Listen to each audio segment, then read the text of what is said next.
Naus, službenik za ljudska prava misije OSCE u Bosni i Hercegovini.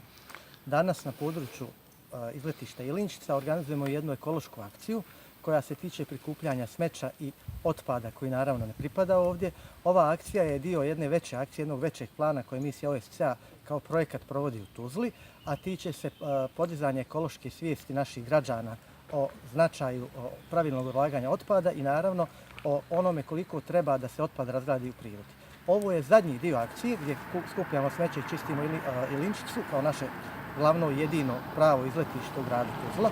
Prije toga smo u toku mjeseca aprila sudjelovali u akciji sađenja sadnica drveća na šetnici na bulevaru u saradnji sa općinom, sa gradom Tuzla, sa fondacijom Tuzlanske zajednice, a ova današnja akcija se provodi u saradnji sa koalicijom za borbu protiv mržnje Tuzla i Vijećem mladih grada Tuzle i naravno sa aktivistima pokreta Let's Do It koji rade na ekološkim pitanjima.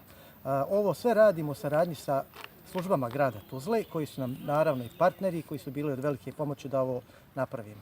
Osim ove akcije mi smo postavili 8 informativnih tabli od kojih je jedna i ovdje na Ilinčici u blizini restorana Piknik i naravno u 7 gradskih parkova. Jedan je i centralni gradski park sa informativnim porukama da naši građani mogu da vide koliko treba pojedinim vrstama otpada da se razgrade u prirodi.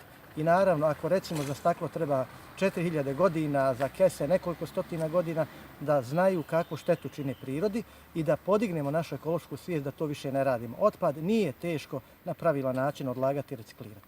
I misija OSCE u Bosni i Hercegovini ovakvu akciju radi više kao poruku našim građanima koliko je bitno da čuvamo prirodu, jer očuvanje prirode i ekološke sredine je jedno od osnovnih ljudskih prava i naravno to je uslov pristupanja naše zemlje evropskim integracijama i modernom svijetu. Ukoliko ne dođemo na taj nivo, bit će vrlo teško da nas ljudi shvate ozbiljno i da moramo pokazati koliko je bitno da mi cijenimo našu okolinu, naš vazduh, našu zemlju i naravno koliko cijenimo sami sebe.